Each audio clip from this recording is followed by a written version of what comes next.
I sell shit. I sell shit. The ship is going under. The ship is going under. In den Wolken. In den Wolken. Mayday.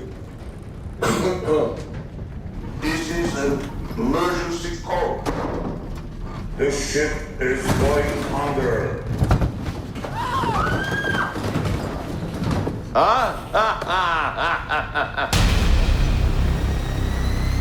In a world of bad movies, two follically challenged men will stop at nothing to share their opinions of them.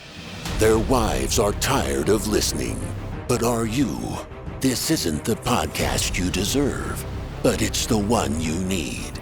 Prepare yourself for bald guys and bad movies.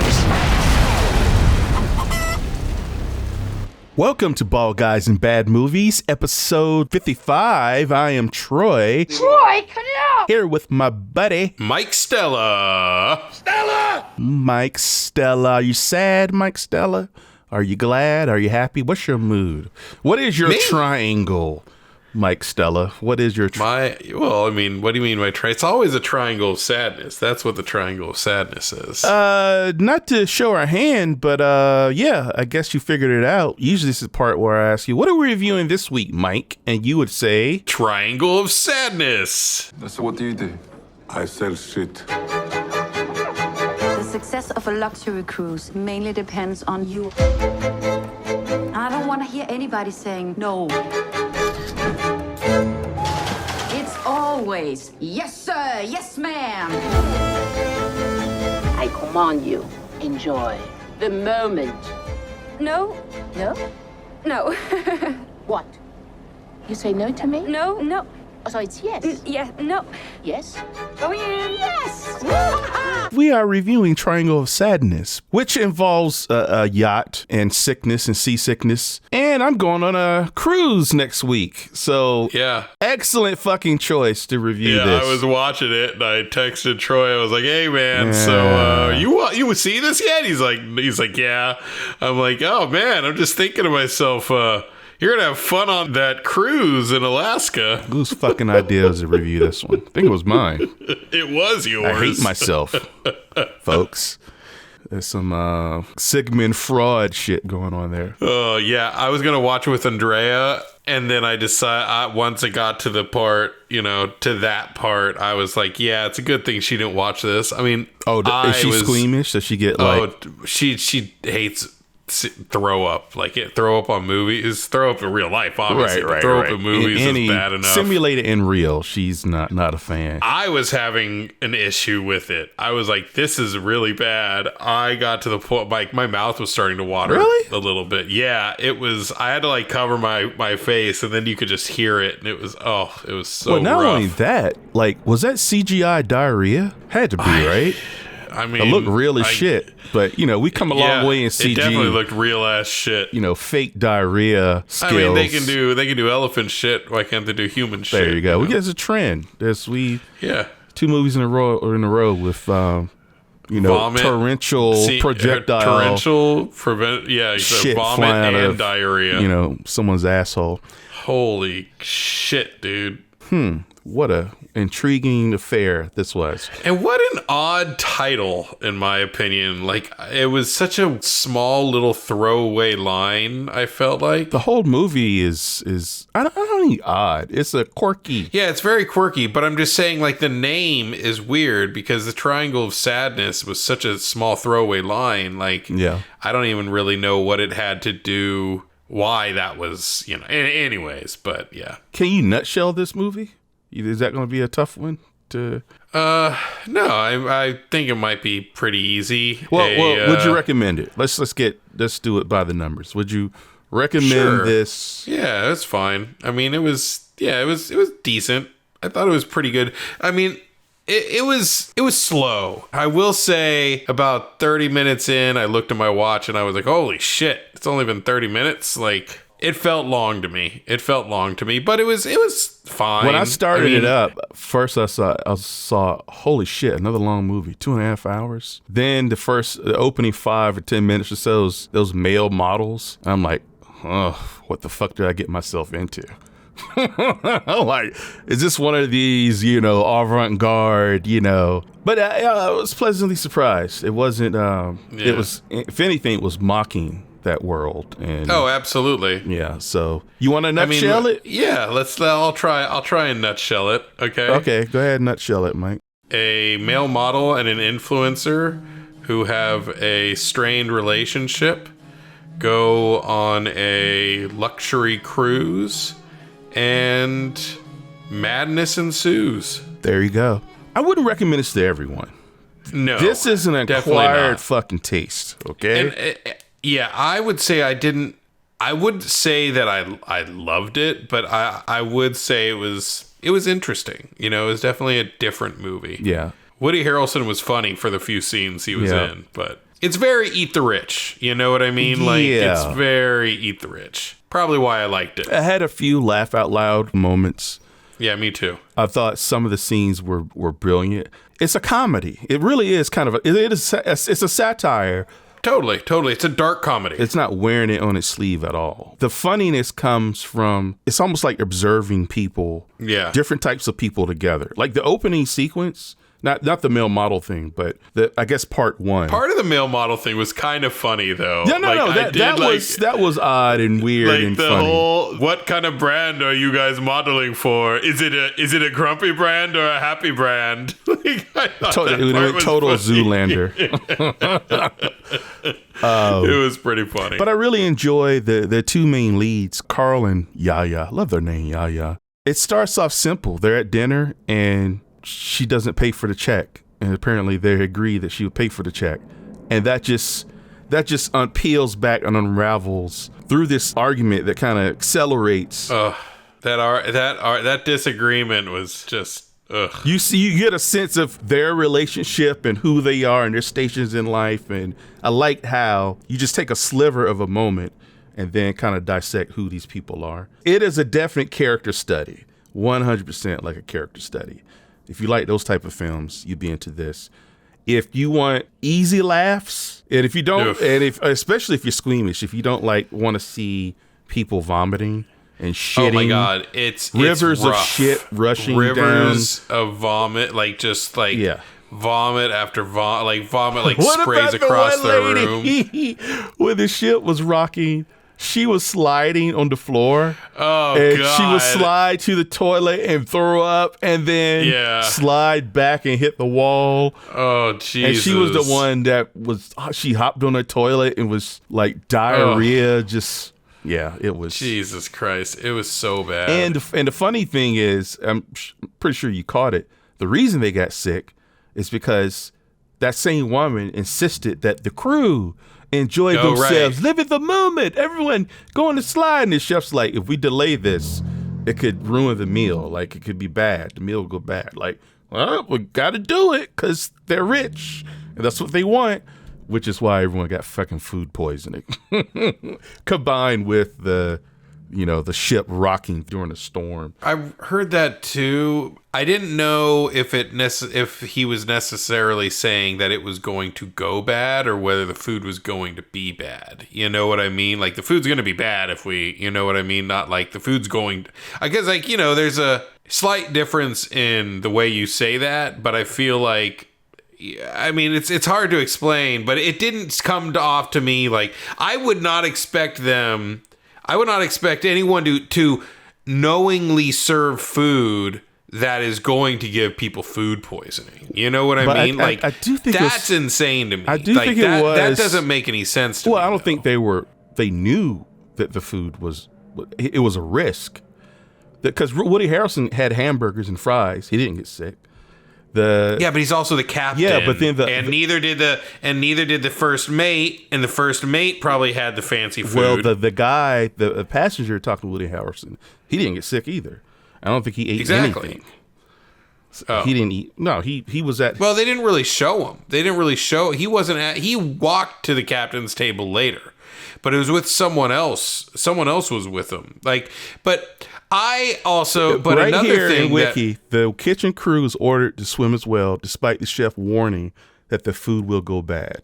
And it says vomit, diarrhea, possibly due to food, and panic breaks out. Right. I'm just saying, but in my, And like, it was a yes, combination of everything. Everything on Wikipedia is always correct. You know what I mean? But this makes sense though, in terms of No, that does make sense. I understand what you're saying, but I just didn't get that from that line. Me personally, because I get seasick, I wouldn't need the food to be bad in order to be projectile vomiting like that if someone served me fucking oysters and caviar and all sorts of nasty fucking seafood that's slimy and I don't want to fucking eat. You know what I mean? Like that, I could see me vomiting just like I feel queasy just thinking about oysters. Like I don't want to eat, rotten boogers. Like it literally tastes like when have you eaten raw oysters? Is that what you're talking about? I have eaten an oyster and it literally felt going down my throat. Like when I ate boogers as a kid. No, have like a fucking congested nose, a cold, and I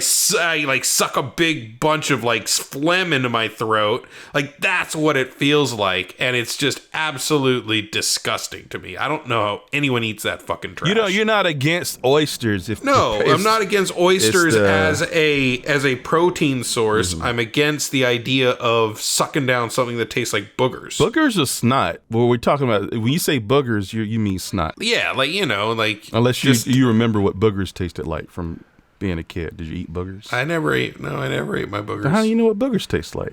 I flicked them. Could taste like cinnamon. I'm telling you, like when I suck down phlegm when I'm sick, like and it's not the taste. Right, gotcha. Okay, whatever. It's not the taste. It's the experience. You know what I mean? Like they could taste like fucking pumpkin pie, but I wouldn't know because I wouldn't fucking eat them. If they taste like pumpkin pie, you wouldn't eat them? I mean, if it had the same consistency as pumpkin pie. If you had a steady source of pumpkin pie flowing out of your nose, crusty pumpkin pie, we're talking about boogers. Moving on. If it was chocolate, I might. I think moving on. I think we're going to move on. All right. You're wrong, Mike. You're just flat out wrong. Okay, Troy, you can say whatever you want, buddy.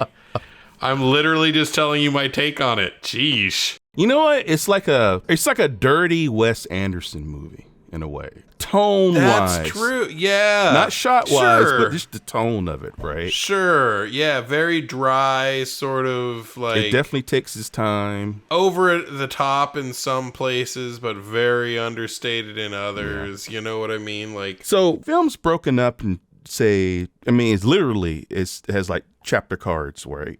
Or titles. There's part 1, which is Carl and Yaya. Part 2 is the yacht. And part 3 is the island. I liked the island. The island is its own little movie. It truly is. That could have been its own thing. It's the best part of the movie. 100%. Easily. 100%. I will say it's pretty fucking funny when they're on the yacht and the Russian guy and Woody Harrelson, or the Russian guy has the microphone. He's like, the ship is going down. The ship is going down. And this is like right after everyone's vomiting and everyone's sick and feeling like shit. And then he's like, no, the ship is not going down. It's fine. And Woody Harrelson and him are there like, oh my God. I don't know. Those two were a great little combo, man. I think the best way, because people haven't seen it and they don't give a shit about being spoiled. What is the message, would you say, of the film? Because there's a lot of irony. There's a lot of things about capitalism. There's a lot of things about the class system. Right. It's interwoven in everything. So, for example, the boyfriend, Carl, his section with Yaya, which I really enjoyed. That might be my second favorite. Right. And the yacht is probably the third, right? The island's number 1. They have a big argument that leads to a deep conversation about their relationship and how they see each other in the relationship. And she's like, well, right. I want to know if you can take care of me, right? I want to be with someone who I know can take care of me. It's not about the money. She's like, I'm a model and that's it. She's like, the only way out of this life is for me to become somebody's trophy wife. And then you caught the irony on the island. What did fucking Carl become? When things are desperate, he became a trophy husband or a trophy boy toy, right? all that shit was highfalutin hilarious. moralizing, we're equal and we want to, he just was fucking doing what she said she was going to do. When the rubber hits the road, he became a fucking, island gigolo for pretzel sticks. Yep. Dude, that shit was too funny. You want to hear man. something fucked up that I didn't realize? Sure. So the actress that played Yaya, she died last year. She died in October. Yeah. Seriously? Cheryl B. Dean, I thought was absolutely stunning, and she was so good in this movie. How'd she die? Had her spleen removed earlier in her 20s, and I could see the scar. Yeah, and I thought it was a plot point in the movie. I thought it was. I didn't know it was actually her, like her actual scar, and she got an infection without the spleen. The viral bacterial infection, just it was like out of the blue. They say all of a sudden. That's fucked up though. Yeah, it sucks. So her career was on the rise, but she was really good. She was good. It was well acted. We should say Woody Harrelson's not in this a whole hell of a lot. No, he's not. So, but where he is in it, he's fucking priceless. It's maximized, right? There's absolute perfection. How about the old rich biddy? She's like, the sails were dirty. Oh, Jesus. And he's like, The sails. The sails, yeah. Oh. Yeah. And they were dirt gray. Do you think it's possible to wash them? Well, I don't think that's possible, ma'am, because this is a motorized vessel, Yeah. so we don't have any sails. Magnus? Oh. Yes? He says yes. It was sails. Magnus says yes. Yes. Jesus Christ. Well then, in that case, we will clean the sails. Yes. Of course. Yes. Magnus, didn't we didn't we get didn't the website show that there were sales on this ship? He's like, yes, honey. He's like, we will clean the sails for you. Like that. It's like, get the fuck out of here. But what about well, okay, I did have a favorite part. all right. The old lady and the old guy, they're sitting down talking. They're like, "Oh, what do you do?" Like, "Oh, we sell some things. They've helped, bring democracy to the world, help protect democracy." They're like, "Oh, like what kind of things?" He's like, "Oh, lots of things." He's like, "Well, what?" He's like, "Well, our best seller is the hand grenade." They're like, "Oh." She's like, "The personal explosive device was very good too, but then the UN came in and sanctioned it, and we lost 25% of our revenue that year. It was a hard time for us. It's just a fancy name for a landmine, basically." Right. And then after all the shit is going down, literally shit, like everyone's throwing up and the shit's coming out of the fucking toilets. The whole goddamn boat is listing 45 degrees one way than the other. Everything's going crazy. People just like haggard. These rich fuckers are just like completely demoralized from being sick and having shit all over the goddamn place. And who the fuck shows up? Some fucking pirates. Show the pirates coming up, and you see the old guy and the old lady standing on the deck, and you hear dunk dunk dunk dink dink dink. The old lady looks down, and she's like, sees the hand grenade and picks it up, and she's like, "Oh, Winston, look, isn't this one of ours?" Oh no! They fucking cut to like a super wide shot of the boat. You just see one little portion of the boat just go poop. Yeah. And you see something fall out the side, and then about like 10 seconds later or something, you're still processing that. The entire back side of the boat just fucking explodes. Fireball, yeah. In a giant fireball. And I was like, oh shit! And then they just cut to the island. Sets up I think both our favorite parts was the island. Yeah. Unexpected turns. Like, I'm glad I went in not really knowing anything. Right? I didn't. Yeah. I knew nothing about it. I knew nothing about it. I knew that there was a shipwreck involved. I didn't know exactly how, why. Yeah, I didn't know that there was a shipwreck. I just knew that they were going to be on a yacht. There was fire in the poster, you know what I mean? So I didn't really know what the hell. I had no idea what was going on. So the island is very, very intriguing. So basically, we're down to, I don't know how many survivors. And by the way, we don't know who lived or died. Russian guy's wife does wash up on shore of the island. Dead. He's grieving, then he stops long enough to take a jewelry off. Yeah. Well, I mean, that thing's probably, worth fucking $500,000 or something. Right, Each one of those are real fucking diamonds. It's probably in platinum. Like, the thing's a $500,000 necklace. Like, I'd grab that shit. He could use that for another night sleeping in the boat, maybe. You know what I mean? So if he was a little skinnier, he might have other currency. When they first get there, you see shots of, like, all this shit floating around the island and stuff. Shit's everywhere. And then a little while later, they cut to a little bit closer shot to all the shit that's floating in the island. Because earlier, it just looks like orange things out in the surf. They cut a little bit closer, you realize each one of those orange things is a life vest attached to a dead fucking body. Did you catch that? I guess not. When he finds the cologne, there's a shot of... Oh, right. There's a shot with like a whole bunch of those orange vests, and then you look a little bit closer, you realize each one of those orange things is a life vest, and there's a dead person in each of them. Right. And you're just like, oh shit, that's like all the people from the fucking yacht dead on, like, in the surf. And the weird thing is, Carl, I kept changing my mind about him throughout this movie. Like, in the first section, I got the impression, because, he took the position, like, I'm always paying, and you have make more money than I, whatever.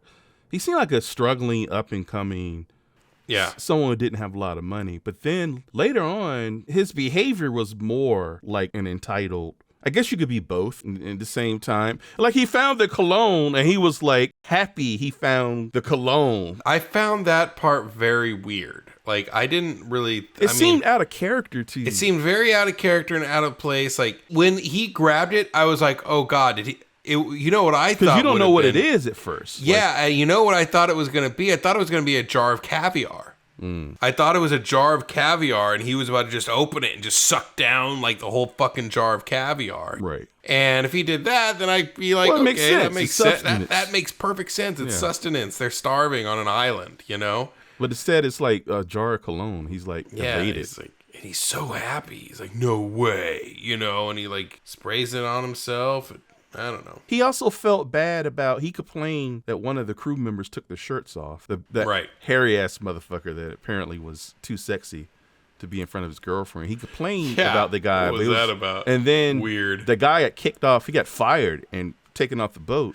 And he saw it and he felt really bad about it. Like, he didn't want that to happen. So guy connected to the guy who's on the deserted island, happy to find the jar of cologne.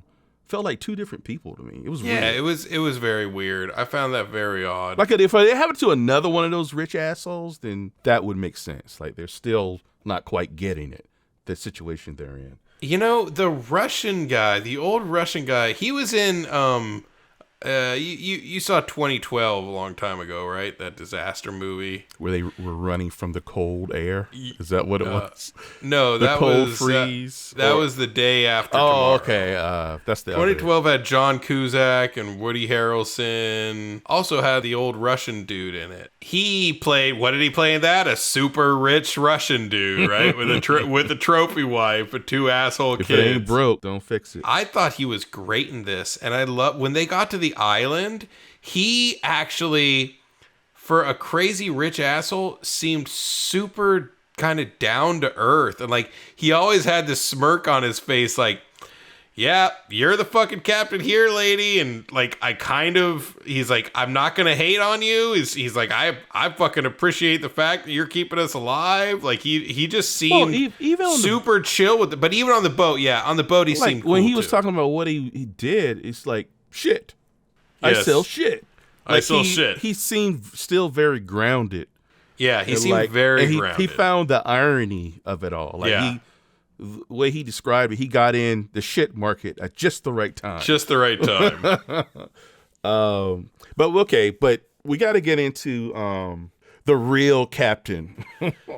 Oh, the man. captain? I literally just fucking... Abigail. Abigail was, and I'm pretty sure, positive we saw shots of her in part 2. Yeah, pretty. They must have. She shows up on an island, and she's in like a little... It's like a little mini submarine, but it's like it's a lifeboat. Lifeboat, right? But it's got like a top and... Yeah, it's to protect you if portholes, Yeah. So it's its own little protective thing. It's built to stay afloat no matter what. And it's filled with provisions. It's got like pretzels and shit like that. Some weird Evian like water mist shit. Is that what that was? Yeah, like when I first saw them spraying it in his mouth, I was like, "Why are you spraying?" Because they said it was facial spray. I'm like, "Why are you spraying fucking facial spray in your mouth? What the fuck?" That makes sense now. But it turns out it's like a super fine like mist. It's just water, but super fine, and you spray it on your face after like spa treatments and skin treatments and stuff to like re-moisturize your face and everything.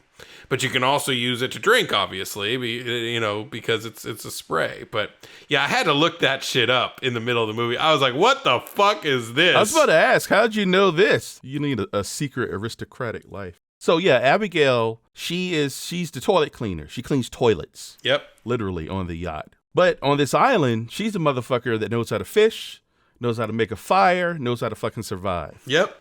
So she runs this bitch. I had no idea it was going to go this direction because I thought it was just one of those dry, funny moments where she shows up and immediately, I forget the blonde lady's. What's her role on the personnel manager? Yeah.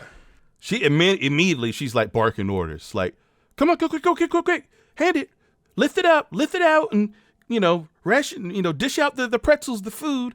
And she's like rolling her eyes. Yeah. Like, oh, Jesus. And then later, they're all sitting, munching, watching her like get like what squid? I think she's like out in the water, and they're like looking at her, like, what the hell? Yeah. And then she goes down. She comes back up. She has a fucking octopus. Right. They're like, oh. So cut to her cooking it, and she's one for you, one for me, one for you, and her meat pile is like growing in size. Right. So basically she gets the same amount as everyone else together gets. Right. Because she's the one who fished it out. She's the one who cleaned the octopus. She's the one who knew how to build the fire. She has to explain that because the personnel manager is like, What's that? It's mine. No, the big pile there. What's that? Mine. It's mine. All of this? Yes. No. What? No. Why do you get so much food? I caught the fish. Yes.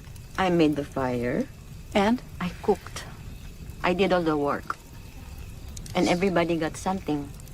No, we all worked. What did you do? We gathered all the wood for the fire. I moved the log. Yeah, this big log, it was over there, and we moved it over here. Not enough. No, maybe not enough, but we need to work together. They don't know how to do that. Exactly. What? We need more. You need to give more. Like, no, I did all the work. Yeah. I did all the work. What did you guys do? I built the fire. What'd you do? I moved that log. The big log, I moved it. Oh, wait. The black dude that showed up. First, the Russian was yeah, he was a pirate. He was a pirate, right? He was a pirate. Yeah, totally. And the Russian's like, you're a pirate. Are you a pirate? He's like, what, because I'm black? God, because I'm black, you think I'm a pirate? What's so funny? At the very end, they were like buds. The pirate was like shaving a Russian guy. Know what he said to him? He said, "You're a pirate, aren't you?" Right. Yeah, you are a pirate, aren't you? He's like, well, if I was a pirate, what would you ask me? Yeah. And then they get into a whole conversation about how much he makes as a pirate. It was pretty fucking funny. So in a survival situation, everyone's reduced to zero. Class, position, everything.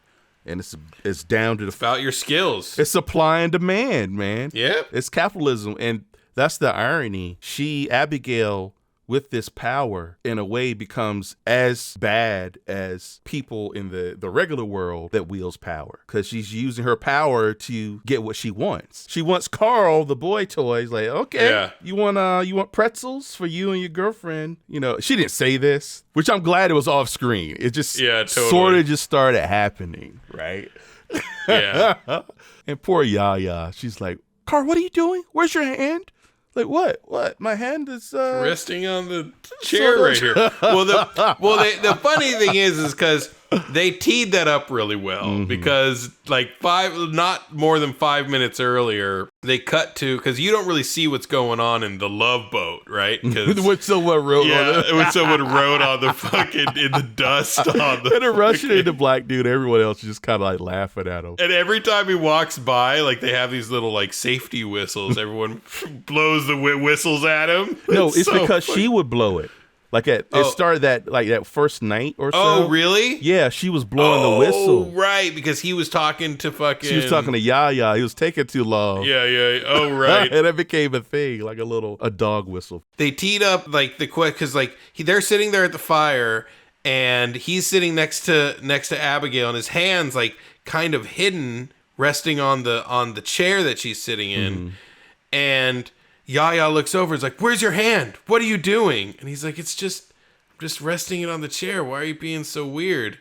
Well, and what they did was they teed it up earlier because you actually see, at first you don't really see what's going on in the Love Boat for a while. And then when you finally do, you see that he's like freaking rubbing her off like every night. And they're not actually having sex, but he's, giving her whatever. Oh, are they not actually having sex? Is that it's like third base. You know what I mean? Like she was getting to third base. So that was a boundary Carl set. So he wouldn't technically be okay. Exactly. And so I thought later it was just on, that moment they were like, I don't know. I don't think so. Sense, I mean, that makes sense. Because you would, everything's on screen for a reason. Right. If they wanted you to think that they were having sex, they would have showed them having sex. There's no reason not to cut to that. In fact, I thought they were going to cut to that, and then just to show that he's just fucking her. But I was surprised when it showed that he was just kind of like, rubbing her off, kind of. And the bald, was he Swedish guy? The Swedish guy? The one who was on the boat who said his... Yes. The guy who killed the donkey. Right, the donkey killer. Yeah. I like Donkey Killer. I liked him a lot. He was great. He was a nice guy, man. Yeah, it was funny. He was funny as shit. You got to talk about the donkey scene. Oh, my God. Because that was what they heard that first night, right? I think, totally. And they freaked out, and he noticed they left the survivor who... Yeah. What was her condition? I forget, but she was like paralyzed. She had just had a stroke, and so... she wasn't able to talk yet. Like she just didn't have the. And one half of her body she couldn't move, right? Or she couldn't. I didn't. She couldn't move one of her arms, but with the other one. But anyway, she was immobile. She needed help to move, and they heard a creature in the woods, and they left her. And they just fucking booked it. You could hear her like calling. The only phrase she could say in was it German? She was German, I think. Was like the clouds are beautiful or something. In the cloud, up in the clouds, up in the clouds. In den Wolken, I think that was what she kept saying. So you just heard her repeating that over and over in the middle of the night. I'm like, oh, these people are awful. But yeah, that was a funny scene where they finally, I guess they killed it probably for meat. I would imagine they wanted to eat the donkey. Donkey killer, he took a stone and bashed its head. He was all like celebratory, yeah. And then the donkey wasn't dead, and it was like it's still moving, brain it's like, agony. Yeah, they're like, you have to do it again. You hear bash, bash, bash, and he's covered in blood. And then you cut to him crying inconsolably, and they all do like a bro circle to kind of like hug him. You did it though. You did it. It all culminates with Yaya is extremely jealous. Abigail and her go off. Yaya says she wants to go search, and Abigail, I think even did Carl say you should go talk to her? Or no, Abigail said, oh, I need to have some time with her anyways. I'm going to go with her. And he's like, oh, I'll go with you too. She's like, no, it should just be the two of us. He's like, oh, okay. So, and they go, and on the other side, I'm assuming the other side of the fucking island, they find a fucking elevator. And the whole while, they've been on the back ass end of a resort. Yep. Which leads to an up in the air ending because... I mean, is it? It seemed pretty. I was pretty sure she bashed her fucking head in. Yaya sees this elevator. She's like, "Oh my God, we're saved!" And you can see Abigail. Her whole universe is crushed now because all the power. She ran that bitch. Yep. On that island, she was king, and she had a status in society where everyone had to answer to her, look up to her. She had a little boy toy. And all that's going to be wiped away. Yep. So she's like, no, let's just wait. Let's wait. Let's take a moment, get our breath. Like, oh, I got to go pee. She goes off in the corner and she grabs something. You don't see what it is. And it's behind her back. And she's creeping up on Yaya, whose back is behind her. And Yaya's like, when we get back, I can help you. She says, maybe I can help you. Maybe you could be my assistant. Before she gets that line out, she has raised the stone. And her face is struggling with emotion. Like, you know what I thought was interesting was that you see when she's like walking there and she looks intent on doing it. And then she says, Abigail, maybe I can help you. Right. And you see it kind of falter a little bit when she says that line. She falters a little bit like, oh, God, I'm about to kill her. It's like, am I actually going to do this? She's like, yeah, I don't know how, but maybe I can help you. And you still see her kind of faltering and kind of fighting with it. And then she's like, yeah, I don't know, maybe you could be my assistant or something like that. And the moment she said, you can be my assistant, even before they cut back to Abigail, I was like, that was the wrong thing to say. And they cut it back to Abigail, and she's holding the rock above her head, and you just see her face like in agony, and she's like just anger in her eyes. And then it cuts to fucking Carl running through the woods trying to get to them. But I love the fact that he's running through the woods, and what's happening? His face is getting sliced up by all the plants. I'm like, he's not gonna be the pretty boy anymore because he's all fucking sliced up. And did you notice how the girlfriend, how Yaya was like all fucking scarred? Like she had a bunch of like blisters and shit all over her face. I was like, everyone's just getting fucked up in this. So why do you think Carl's running? Because he probably had an epiphany of what Abigail was gonna do. And he was trying to stop it. I thought it was because we should go back slightly. Before that scene happens, lady who had the stroke, like an island vendor walks up to her. Oh. And he has like a bunch of hats and shit. And she's trying to communicate, like she's so elated. He doesn't understand what she's saying. But the way I took it, that guy's like walking around the area. I took it as, even though Abigail's probably going to kill Yaya, the gig is up. Because they see this, I think the others probably saw this guy. And I took it as Carl, like, running to get to where this place is, the resort. Because I didn't think he knew at all what was going to happen with. I didn't think he suspected that Abigail was going to kill her. I don't know. He looked pretty fucking intent. Like, yeah, he's intent on getting his ass to civilization. I get that, but I don't think I'd be running like that. You know what I mean? Like, I think I'd be like, oh shit, we got to go, like moving in that direction and pretty fast. But I don't think I'd be like getting myself all fucked up just to get there. You know what I mean? Like, I don't know. It seemed like it seemed to me like he realized what the fuck she was trying to do. Well, the director, he said purposely he cut it that way. So it completely leaves it up to you. Right. Like even he doesn't know. That's what they say, right? Like even I don't know what happened. But I think she probably fucking killed Yaya. And I think because it makes it a better ending, the others found out through that vendor that they're actually, so it's a pointless murder. Right. Because at the end of the day, like her ruse is up anyway, right? It's gone. Like others know that there's a resort there. But in that moment, she kills Yaya because she thinks she can keep it secret that much longer. I enjoyed this movie. I thought it was good. I mean, it was definitely worth a watch. I mean, some meat on the bones, things to chew on and talk about. There was a few things that were good about it, but I thought it was kind of slow. I thought it was really slow at the beginning. I mean, once we got on the yacht, it kind of picked up a little bit, but like, I don't know, man. I wasn't that into it. Like, I really liked the ending. I liked kind of the interplay. I really liked the Russian guy. So once he kind of got into the film, like, I just liked listening to him. Like, he was funny. And him and Woody Harrelson were really good together, too. That was a great pairing. When him and Woody Harrelson were both saying, like, this quoting people's, like, lines and history and shit, that shit was really funny. It's like little character... Yeah. Again, it's like a Wes Anderson movie. Like Wes Anderson, if you try to describe it to someone, and I'm not like a huge Wes Anderson fan, right?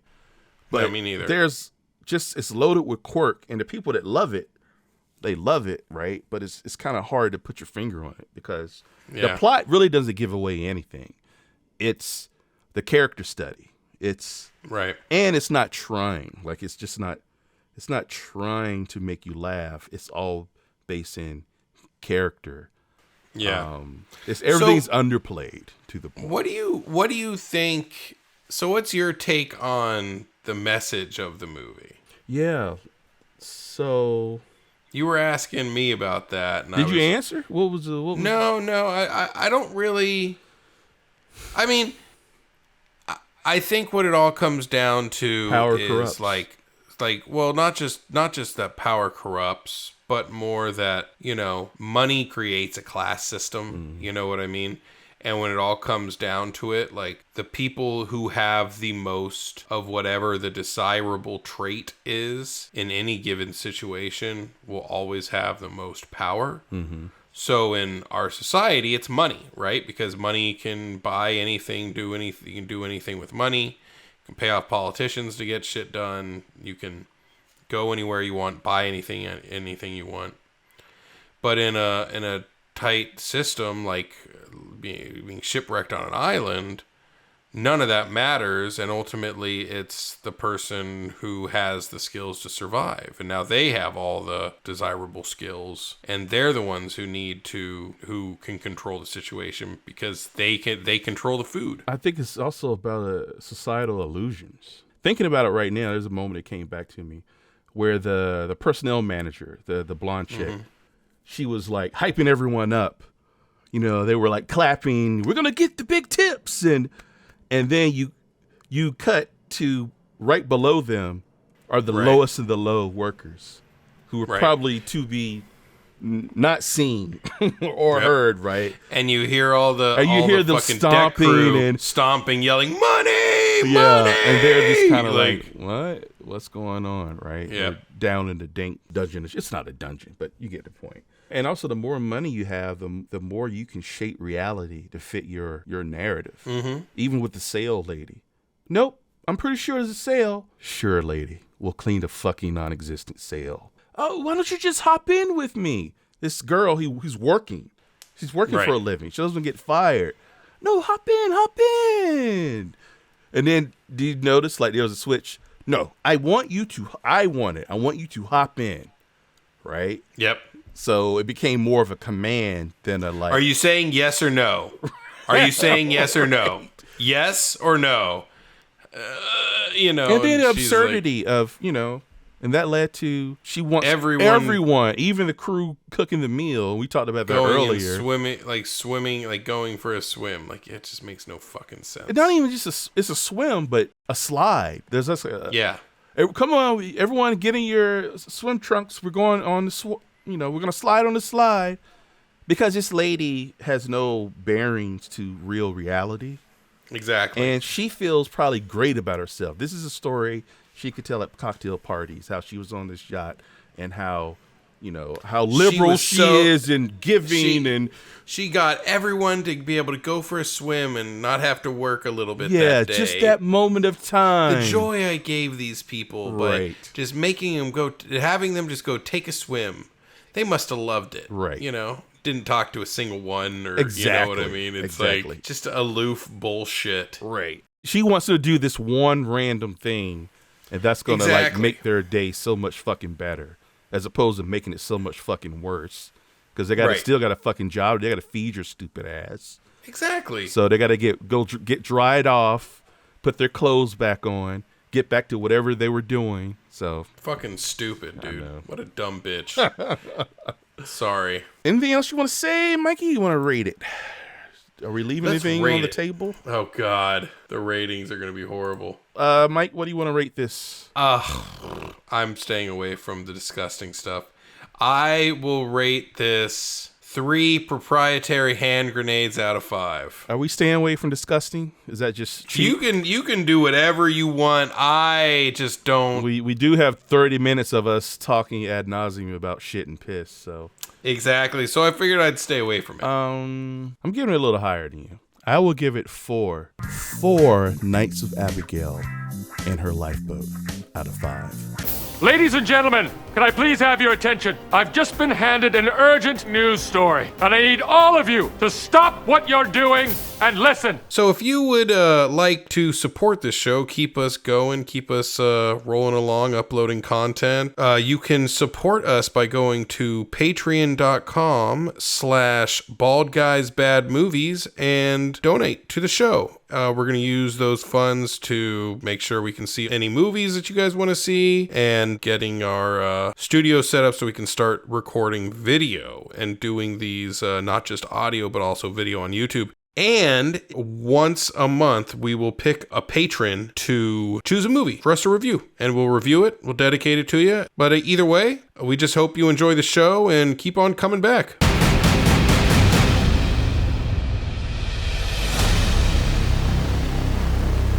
The ship is not going under. This is the new owner of the ship speaking. And as the communist captain now is setting course for Cuba, we want to discuss politics with you. Stop. Relax. I will buy. I am not a communist. I am not a communist. I am a Marxist.